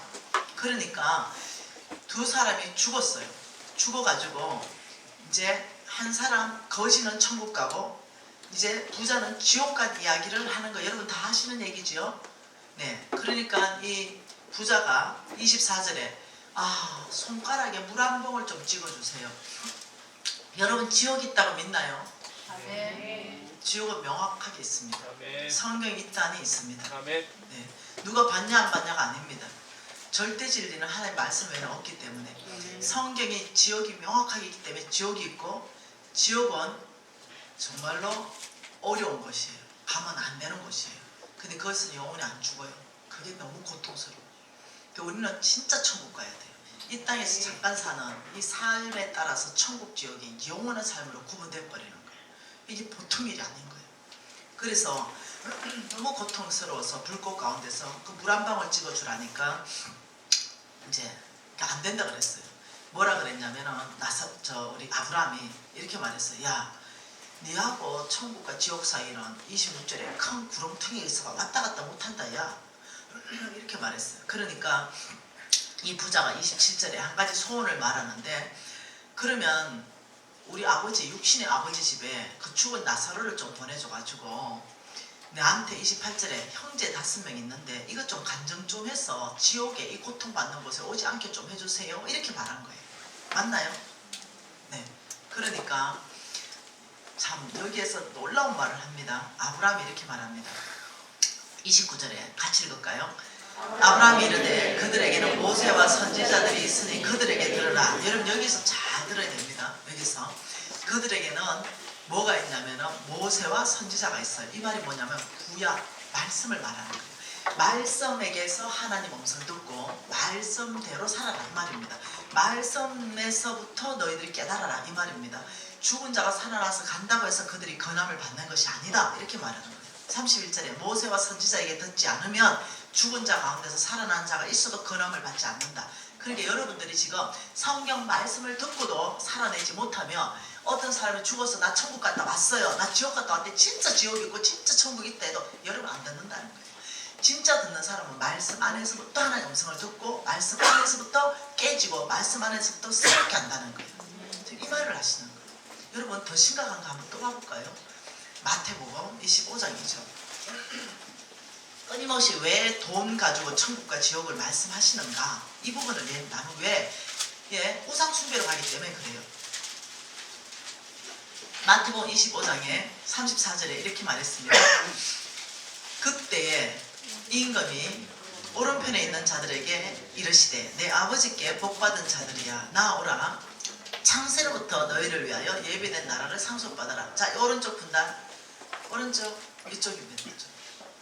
오늘 목사님 다 지옥 가게 생겼어요. 왼쪽. 이 오른쪽 전체를 보고 그날에 명확하게 양과 염소를 구분한다고 말씀하셨습니다. 그러니까 이쪽에는 알고 여기에서 뭐라고 했냐면 내 아버지께 복받은 자들이야 너희들이 나한테 나오라. 내가 너희들을 위하여 창세 전부터, 그 천국은 언제부터 있어요? 창세 전부터. 창세 전부터 내가 너희를, 창세 전이 아니에요. 창세로부터 너희를 위하여 예비된 나라를 상속하겠다. 천국에 들어올 백성이야 입성하라 이 말이거든요. 그러면서 왼쪽을 봤어요. 왼쪽에 보면서 뭐라고 했습니까? 내 아버지들께 저주받은 자들이야 이랬어요. 나오라. 이게 창세로부터 너희를 위하여 예비된 나라를 또 상속받아라. 아, 이게 참 보통 일 아니죠. 양은 오른편에 염소는 왼편에 두리라. 그때 임금이 오른편에 있는 자들에게 이르시되 내 아버지께 복받은 자들이야 나와 창세로부터 너희를 위하여 예비된 나라를 상속받아라. 오른쪽 상속받는 이유를 읽어볼까요? 내가 줄일 때 너희가 먹을 것을 주었고 목마를 때 마시게 하였고 나그네 되었을 때 영접하였고 헐벗었을 때 옷을 입혔고 병 들었을 때 돌보았고 옥에 갇혔을 때 와보았다. 37절에 의인들이 아니요 주님을 그렇게 대접한 게 기억이 안 나요. 40절 중반절에 너희가 여기 내 형제 중에 지극히 작은 자 하나에게 한 것이 나에게 한 거다. 이게 다 뭐하고 연결되어 있어요? 돈하고 연결 다 돼 있죠. 그러면서 41절에 왼편에 있는 자들에게 이르시되 저주를 받은 자들아 나를 떠나라. 마귀와 그 사자들을 위하여 예비된 영원한 불 여기에 들어가라. 이유가 뭐죠? 왼쪽 이유가 뭡니까? 내가 줄일 때, 목마를 때, 나그네 되었을 때, 헐벗었을 때, 병 들었을 때, 옥에 갇혔을 때 너희들은 나를 안 돌봐줬어. 우리가 언제 주님을 안 돌봤습니까? 45절에 뭐라 그래요? 지극히 작은 자 하나에게 하지 않은 것이 나에게 하지 않았다. 46절 같이 읽을까요? 그들이 영벌에 의인은 영생에 들어가리라. 아, 여러분 이게 보통 말씀이 아니라니까요. 천국과 지옥을 엄격하게 말하는데 끊임없이 돈하고 연결되어서 말하고 있다는 거. 왜? 돈 뒤에 만몬이 주인을 바꿔버리기 때문에. 주인이 바뀌면 교회는 어지가 우상숭배로 가니까. 우상숭배의 정의는 하나님보다 더 사랑하는 것. 내가 돈을 하나님보다 훨씬 더 사랑하는데 교회는 나와요. 믿음이 없어진다는 거예요. 이게 행위는 교회로 나오는데 진짜 내 주인은 하나님이 아니라 돈일 가능성이 있다는 거예요. 근데 우리는 예수를 믿는 오직 믿음으로 천국 가거든요. 끊임없이 계속 지금 돈하고 연결해서 우리에게 뭐라고 말합니까? 가난한 자, 헐벗은 자, 줄인 자, 배고픈 자, 옥에 갇힌 사람 도와주면 천국 간다. 이 말이 절대 아니에요. 그거 한다고 천국 가는 행위를 말하는 게 아니에요. 이것은 뭐냐? 네 주인이 누구냐? 이 얘기를 계속 하고 있는 거예요. 네가 돈에 붙들려가지고 그 헐벗은 자를 보면서도 네가 손을 움키지 않느냐? 아니면 하나님 말씀을 기억하고 하나님이 저런 헐벗은 자를 정말 도와주려 했는데 내가 지금 할 수 있는 범위 안에서 뭐가 될까? 단 1,000원이라도 주면서 내가 이들을 정말 섬기는 마음이 있는가, 아니면 완전히 그냥 아까워, 1,000원 내 건데 내가 뭐로 줘, 쥐하고 내가 뭔 상관이야, 이렇게 가는가. 이걸 얘기하는 거거든요. 근데 다른 거는 다 할 수 있어요. 봉사도 하고 청소도 하고 화장실 청소도 하는데 돈 나가는 걸 못해요. 이해되죠? 뭐 주차 관리도 하고요. 다 하는데 돈 들어가는 일을 하면 그거는 마음을 다 닫아버리는 거예요. 근데 주님은 끊임없이 돈 나가는 거에 대해서 우리의 행동을 요청하고 있다는 거예요. 한 구절 더 봐볼까요? 누가복음 3장입니다.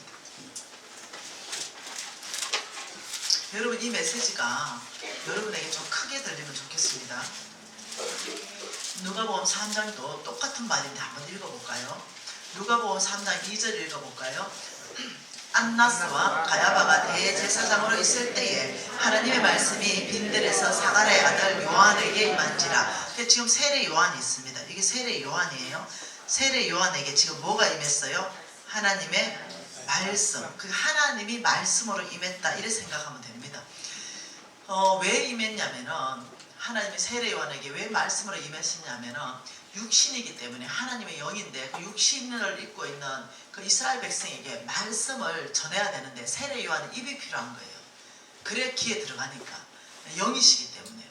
그래서 어떠냐면 세례 요한의 입을 빌려서 하나님이 지금 말씀하고 싶은 거예요.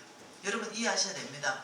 하나님께서 말씀하는 여러 가지 방법 중에 여러분이 성경 읽다가 성령께서 감동으로 하나님 말씀하시고, 주일날 여러분이 목사님이 설교 듣다가 하나님이 목사님 입을 통해 말씀하시고, 이런 부흥 집회는 또 저 같은 미천한 것들을 세워, 내가 미천하거든요. 사실 제가 정말 별 볼 일 없는 사람입니다.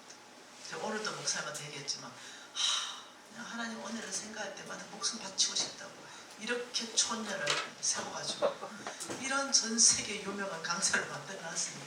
내가 머리털을 다 뽑고 싶을 정도로 우리 하나님, 우리 예수님 제 신발을 만들어주고 싶을 정도로. 근데 저는 정말 별 볼 일 없는 사람이거든요. 그런데 하나님께서 저 같은 사람도 쓰셔가지고 그 메시지를 여러분에게 지금 전해주고 있다는 거예요. 그러니 제가 얼마나 주님 앞에 두렵고 떨리겠어요. 내 입을 통해서 하나님의 메시지를 전하고 있다. 그 통로로 나를 쓰신다. 이러니 제가 어찌 말씀대로 살지 않고 그 메시지를 전하겠어요. 차라리 죽죠. 그래서 내가 얘기했어요. 아버지, 이제 메시지대로, 전하는 메시지대로 제가 살지 않는다면 저를 잘라주십시오. 그래서 늘 두렵고 떨리는 마음으로 메시지를 전하는 거예요. 그래서 저는 제가 살지 않는 메시지를 전하고 싶지 않은 거죠. 그러면서 세례 요한에게 하나님 말씀이 임한 거죠. 그 말씀이 뭐냐면 그게 이제 중요한 거예요. 4절에 주의 길을 준비해라. 그가 오실 길을 곱게 해라. 그러면서 7절, 8절에 뭐라 그랬어요? 같이 읽을까요? 요한이 세례를 받으러 나오는 무리에게 독사의 자식들아, 누가 너희에게 일러 장철 진노를 피하라고 하더냐? 그러므로 회개에 합당한 열매를 맺어라. 독사의 자식들아, 이게 지금 하나님이 말씀을 통해서 오늘날 나에게 하시는 거예요. 저에게. 김미진, 이 독사의 자식아, 이렇게 말하는 거예요. 그러면서 누가 너에게 장철 진노를 피하라고 하느냐, 이 말이 지옥이거든요. 장철 진노가 지옥이거든요. 이 지옥을, 영생과 반대죠. 이 지옥을 누가 피하라고 하느냐. 그러므로 김미진, 너는 회개에 합당한 열매를 맺고 장철 진노 지옥을 피하라, 이 말이거든요. 그러니까 이 메시지가 너무 강한 거예요. 자, 이렇게 말한 거죠. 여러분 한번 들어보세요. 오늘 이 성경 말씀을 통해서 독사의 자식아, 누가 너에게 장철 진노 지옥을 피하라고 하느냐? 너는 회개에 합당한 열매를 맺고 장철 진노 지옥을 피하라. 생각만 해봐도 끔찍한 일이죠. 그러니까 이 얘기를 들은 이 무리들이, 불특정한 무리들 다수들이 몰려왔고, 세리들도 몰려왔고, 군인들도 몰려와서 이 메시지가 너무 강하니까 세례 요한한테 질문합니다. 10절이 뭐라 그래요? 무리가 물어 이르되, 그러면 우리가 무엇을 하리이까? 장철 진노 지옥을 피하려면 우리가 뭐 해야 됩니까? 11절 같이 읽습니다. 대답하여 이르되, 옷 2벌 있는 자는 옷 없는 자에게 나누어 줄 것이요, 먹을 것 있는 자는 먹을 것 없는 자에게 나누어 주라, 이 말이에요. 한마디로 말하면 네 돈의 주인이 누구냐? 하나님이냐 만몬이냐 이 말입니다. 그리고 12절에 세리들도 세례를 받고자 와서 선생님 그럼 우리는 무엇을 해야 됩니까? 야 13절에 부가된 것 외에 거두지 마라. 부정직한 삶 청산해라. 너 속부거든. 속부의 삶 청산해라. 그리고 14절에 군인들도 물어서 이러니까 야 사람에게 강탈하지 말고 거짓 고발도 하지 말고 받은 검료를 족한 줄 알아라. 몽땅 돈입니다. 왜? 이 돈이 주인을 바꿔버리니까요. 한 사람이 두 주인을 섬길 수 없나니 하나님과 재물을 겸하여 섬길 수 없다. 그러니까 우리는 이 잘못하면 이 돈 따라 가버리는 거예요. 내 마음 전체가 돈이고 믿음이 아니라 다 돈인 거예요. 돈에 의해서 돈을 위해서 움직이는 거예요. 나를 움직이게 하는 것이 하나님 메시지가 아니고 돈인 거예요. 이거 돈 된다. 아 그럼 부정직하게 하고. 이거 돈 안 된다. 아 그러면 하나님 뜻이 아무런 쪽은 안 하는 거예요. 이게 모든 것이 어떠냐면 돈이 결정 기준이 되는 거예요. 이게 뭐냐 주인이 바뀌어 있다는 거예요. 우리가 돈이 되든 안 되든 이게 주의 명령인가? 그렇다면 오히려 내가 돈을 내서라도 그걸 해야 되는 거예요. 주의 명령이라면. 그런데 주의 명령은 돈 드니까 안 하고 저거는 부정직하면 돈 되니까 하고 그래서 우리의 모든 결정 기준 자체가 놀랍게도 돈이 되냐 돈이 안 되냐 손해가 나냐 나한테 이익이 되냐 하나님 이것을 강력하게 근거를 어떻게 하냐 지옥과 천국으로 계속 경고하는 거예요. 여러분 저는 교리를 말하고 싶지 않아요. 어떤 교단의 교리 어떤 교단의 교리는 그렇게 얘기해요. 한번 예수 믿고 구원받으면 절대로 그 구원이 취소되지 않는다 이렇게 말해요. 저는 그것을 믿는다 안 믿는다를 떠나가지고요 제가 요청하는 건 이겁니다. 한번 구원받았다 이것으로 우리가 천국 간다 이 부분에 대해서 성경 많은 경고가 있다는 걸 구원은 받았는데 예수를 안 믿는 거예요. 그 다음부터 처음에 예수 믿습니까? 믿는데 그럼 세례 받았어요? 네. 그런데 어떻게 해요? 옛 사람 모습 그대로 샀을 때 성경은 거듭나지 않았다. 네, 성경은 놀랍죠. 이렇게 말합니다. 너희들이 옛 사람과 그 행위를 벗어버리고 새 사람을 입어라. 근데 옛 사람과 그 행위들을 구습을 쫓아서 계속 사는 거예요. 근데 그걸 강력하게 성경은 끊임없이 경고한다는 거예요. 그러면서 뭐라고 말합니까? 구원받은 사람은 야고보서에서 뭐라 그래요? 행동이 바뀐다 그런 거예요. 그게 믿음에 맞는 합당한 행동이 나올 때 그 사람 구원받았다고 말하는 거예요. 로마서는 은혜입니다. 은혜로 구원받았다. 야고보서는 뭐예요? 너 은혜로 구원받았냐? 그럼 구원받은 증거는 삶으로 나와야 된다. 삶으로 나오지 않으면 너 그 구원받은 거 그 자체가 의심스럽다는 거죠. 구원받았는데 어떻게 삶으로 안 나타났냐는 거죠. 여러분 성경을 한쪽으로 보지 마세요. 항상 성경은 균형입니다. 그래서 구원받았다 이러면 구원받은 거에 합당한 삶의 열매가 있다는 거 여러분 아셔야 돼요. 그런데 이 돈 문제를 가지고 지금 끊임없이 하나님은 천국과 지옥을 계속 아주 엄격하게 말하고 있다는 거예요. 여러분 또 한 번 봐볼까요? 예레미야서 17장 예레미야 17장 11절 말씀 읽어볼까요? 불의로 치부하는 자는 자고새가 낳지 아니한 알을 품은 같아서 그의 중년에는 그것이 떠나겠고 마침내 어리석은 자가 되리라. 이 말씀이 쉬운 성경으로 한번 읽어드려볼까요? 현대인의 성경으로 읽어드릴게요. 부정직한 방법으로 돈을 모아 부자가 된 사람은 자기가 낳지 아니한 알을 품고 있는 자고새와 같아서 언젠가는 자고새가 그것을 버리고 날아가 버리듯이 그의 부는 조만간에 떠날 것이니 그는 결국 어리석은 사람이 될 것이다.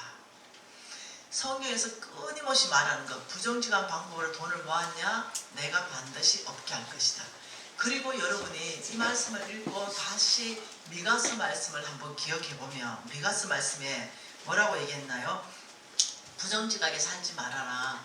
하나님께 인색하고 자기에게 부유하게 그렇게 살지 말아라.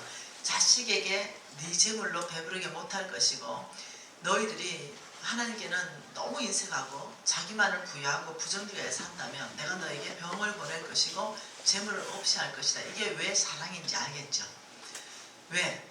하나님께서 재물이 없다 하더라도 내가 병든다 하더라도 그때 회개하고 돌이키고 믿음의 사람 될 수 있는 기회를 만들어 주실 수 있거든요. 저는 사실 그것 때문에 기회가 만들어진 사람입니다. 만일 저같이 완악한 사람이 참 사도 바울이 내가 죄인의 개수입니다, 이 고백이 뭔지 알 것 같아. 정말로 가장 성숙할 때 사도 바울이 제가 죄인의 개수입니다. 옛날에는 막 사도권을 내세우고 이랬잖아요. 근데 이제는 그 고백이 뭔지 알 것 같아. 그때 놀랍죠? 병 보내고 재산 다 끝나니까 내가 얼마나 완악한 사람인지 그때 보이는 거예요. 그전에는요, 저는 칭찬받던 사람이었습니다. 저는 고신사대로서 성경을요, 지금 한 300도 읽었습니다. 저는 모든 공적인 예배를 빠져본 적이 없어요. 새벽 기도를 포함해서. 그 빠진다는 건 우리 집에서는 호적을 파버립니다. 그러면. 우리 아들 어째 키우는 거 봤죠? 100일도 안 되네. 이게 우리 집안의 문화입니다. 저는 대학 다닐 때 치마를 입으면은 저는 한복 입고 다녔습니다. 저는 무릎 위에 치마를 입는다 상상을 못했어요. 우리 집안에서 허락되지 않는 거예요. 항상 거룩한 삶, 정결한 사람이 요청이 됐었고 굉장히 보수적으로. 그러니 교회에서는 엄청나게 칭찬받은 사람이었어요. 우리 목사님이 저를 인정했고 모든 교인들이 인정했어요. 우리 여기 목사님이 내가 옛날 교회에 신앙생활 하던 그 목사님하고 같은 노예예요. 그래서 내가 나에 대해서 물어봐라 했어요. 내가 얼마나 칭찬받은 사람이에요. 정말로요. 그만큼 자신 있던. 그랬는데 망하고 병들고 재산이 하나도 없으면서 그 강야에서 내 자신이 얼마나 완악한지를 알게 됐다. 얼마나 주의 뜻과 반대되는 걸 많이 선택한 악한 사람인지 그때서야 알게 됐다. 교회 열심히 했어요. 헌금 많이 했어요. 칭찬받았어요. 모든 사람 착하다고 그랬어요. 그런데 하나님과는 반대되게 사는 거예요. 오직 나의 명예, 나의 출세, 나의 성공 이런 거를 위해서 질주했습니다. 하나님 많은 경우 브레이크를 걸었거든요. 내가 부정직하게 할 때 정직하라고 여러 번 나한테 얘기했거든요. 그럼에도 내가 이렇게 말했죠. 얼마나 완악한지. 하나님 좀 기다려보세요.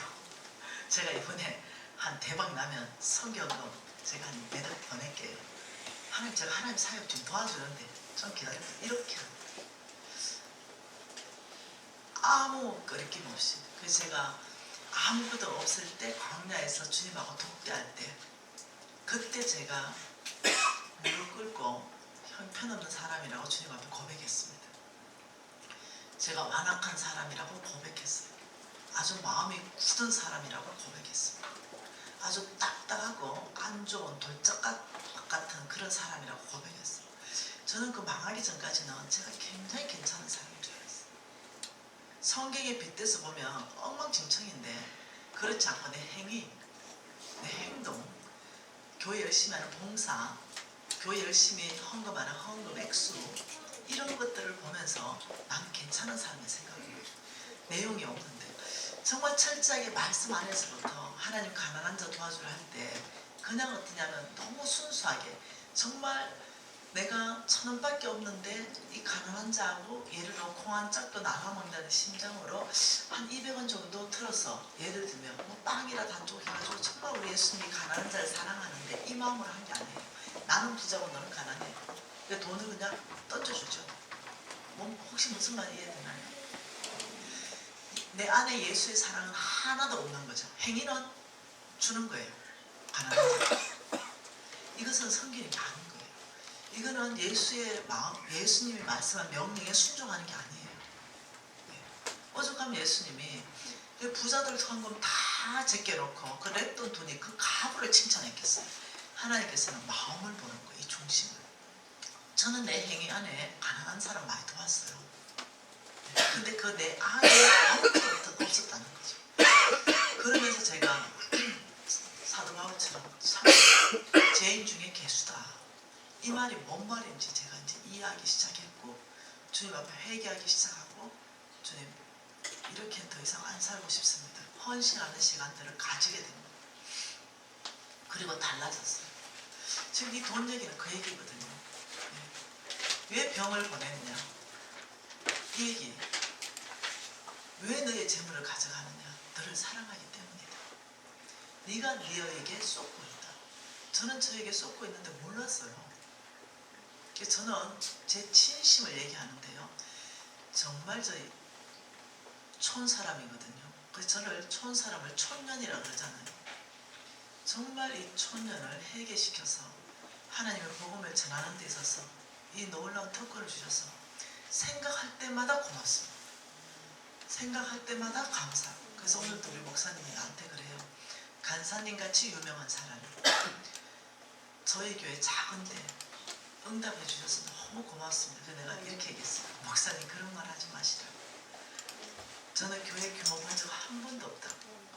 하나님이 여기에 15분만 있다 하지 않냐고. 저는 저 같은 초년을 하나님이 이 교회를 섬길 수 있는 특권 준 것에도 너무 고맙다. 이게 내 진심입니다. 아멘. 여러분, 이 말씀 안에서 제가 제 모습을 보게 됐다는 거, 이게 구원받은 거예요. 구원. 저는 제가 인생에서 가장 놀라운 선물은 우리 정수와 손녀딸이 아닙니다. 그건 두 번째 놀라운 선물입니다. 아니에요. 망한 겁니다. 내가 일찍이 망한 거, 이것이 내 인생에서 하나님이 주신 가장 큰 선물입니다. 아멘. 안 그랬다면 저같이 교만하고 만악한 사람이 어찌 살았지 뻔할 것 같아요. 위장하고 살았겠죠. 고신 사대로서 성경 잘 알고 교회 봉사 열심히 하고 헌금 적당하게 하고 가난한 사람한테 돈 팍팍 던져주면서 아주 칭찬받는 사람이었겠죠. 그런데 정말 형편없는 사람인 거 그때 깨닫는 거죠. 여러분 말씀 안에서부터 직면해야 됩니다. 내가 누구인지. 그래야 그때부터 소망이 있는 거예요. 그래서 하나님께서 너희들이 만일 속부라면 내가 병을 보낼 것이고 너희 재산을 다 취해갈 것이다. 이 말이 뭐냐면 더 놔두면 완전히 절로 빠지는 거예요. 너희가 오므리의 율례와 아합의 집의 모든 예법과 전통을 따라가니 내가 너희를 황폐하게 한다. 그래야 너희들이 회개하고 주님 앞에 돌아온다. 그래야 너희들이 믿음으로 산다. 이런 일이 발생합니다. 여러분 왜 잘 나갈 때 주님 앞에 엎어지던가요? 잘 나갈 때 주님 앞에 엎어지기 너무 힘듭니다. 근데 남편이 예를 들면 너무 어렵게 된거나 자식이 너무 어렵게 되거나 내가 뭔가 너무 어렵게 되면 그때부터는 간절하게 주님 앞에 기도하는 사람으로 바뀌기 시작합니다. 그래서 어떠냐면 광야가 위장된 축복이다. 이렇게. 잠언서 28장도 한번 읽어볼까요? 잠언서 28장입니다.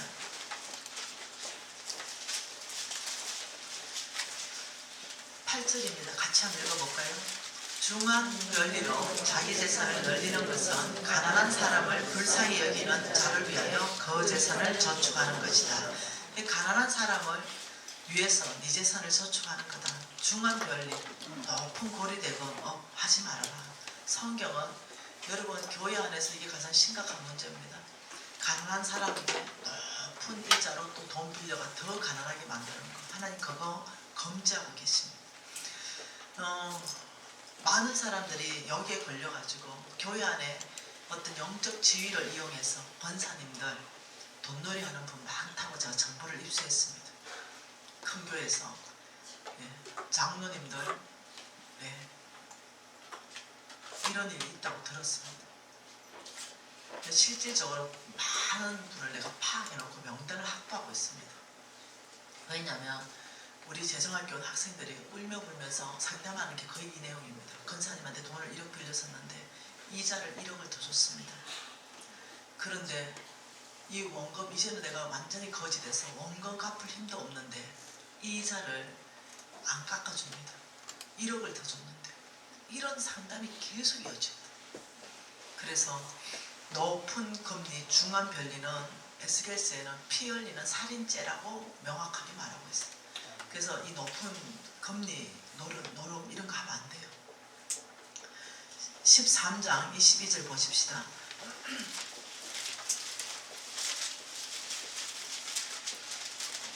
같이 읽을까요?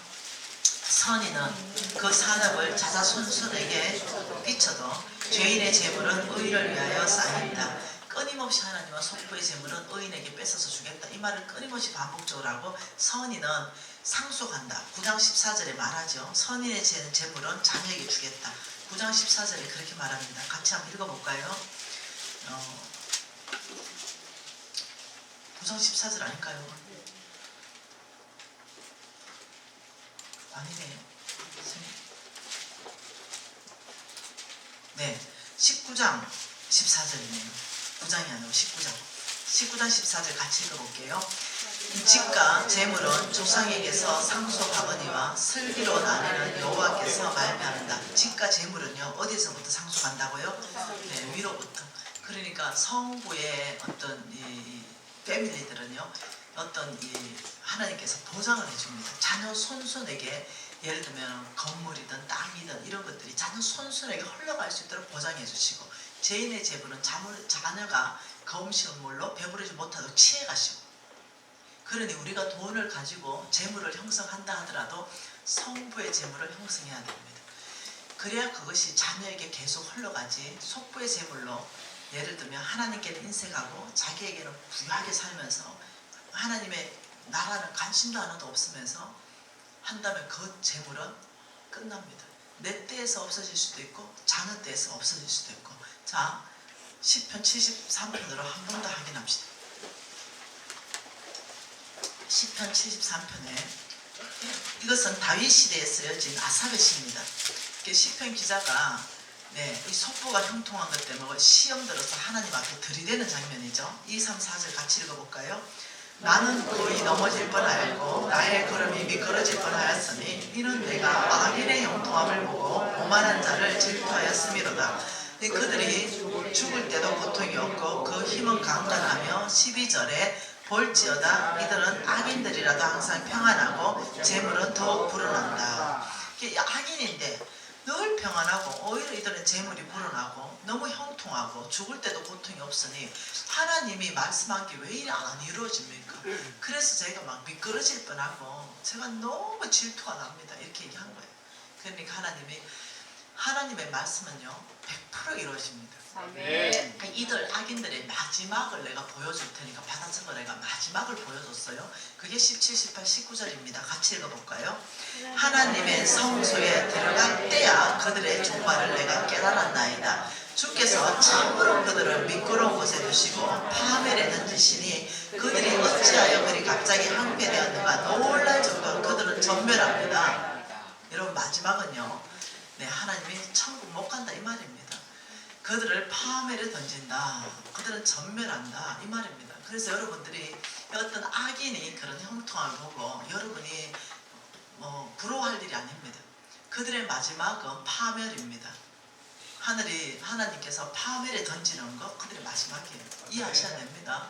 지금 당장 악인이 형통한 것처럼 보이나 하나님이 음식물로 배부르지 못하게 할 것이다. 여러분 자녀를 사랑한다면 성부의 재물을 모아야 됩니다.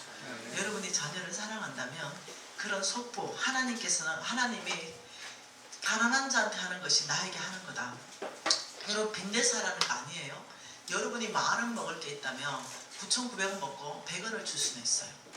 여러분 만원 먹을 게 있다면 9,000원 먹고 1,000원 줄 수 있어요. 예를 든다면 내가 할 수 있는 것에, 아니면은 여러분이 그럴 수도 있어요. 집에 있는 것 중에 쌀 한 대박이라도 가난한데 줄 수가 있습니다. 내가 할 수 있는 걸 하면 되지 할 수 없는 걸 얘기하는 게 아니에요. 그래서 하나님께서는 어떠냐면 너가 할 수 있는 것부터 해라는 거예요. 어떤 헌금하라는 얘기 아닙니다. 너가 할 수 있는 거. 그래서 저는 성임이 좋다 생각합니다. 성임이 없어지는 거 저는 안타깝다 생각합니다. 성임이 받아가지고 그거 일주일에 한 번씩 모으면 한 가마리씩 나올 거 아니에요. 그걸 한 20kg씩 좋은데 담아가지고 가난한 사람 얼마 많은데요. 여러분 사각지대에 놓여있는 사람 얼마 많은데요. 아니면 어떠냐면 교회 올 때마다 뭐라도 하나 가져와라. 집에 넘치는 거. 우리 있잖아요. 치약 10개씩, 비누 10개씩, 칫솔 막 20개씩 있잖아요. 뭐라도 하나씩 가져와라. 그러면 저기서 다 모아놨다가 이제 한 달 모으면 뭐라도 가져왔으니 뭐가 모일 거 아니에요. 그러면은 주변에 이렇게 보고 여러분 독거노인들 치약 하나가 귀한 거예요. 그러면 잘 포장해 담아가지고 그 어르신 돌보면서 교회 돈 없어도 할 수 있잖아요.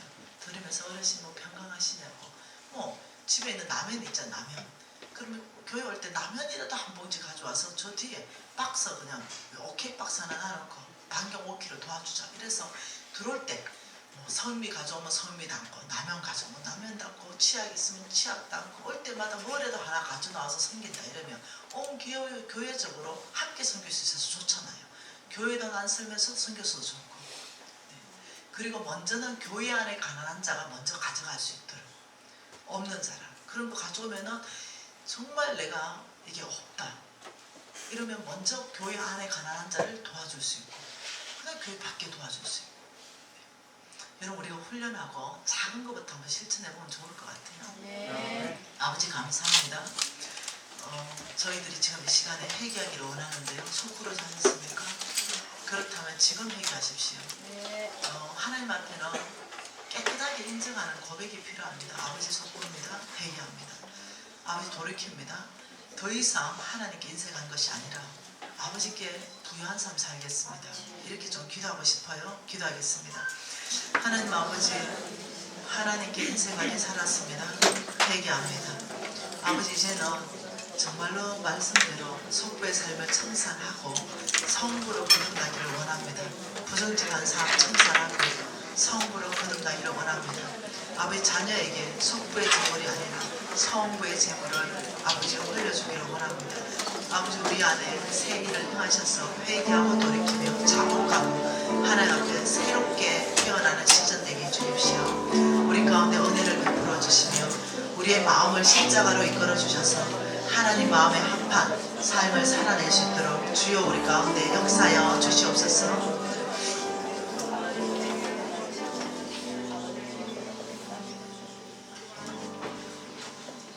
9시 10분까지 쉬겠습니다. 기도하실 분 기도하시고요.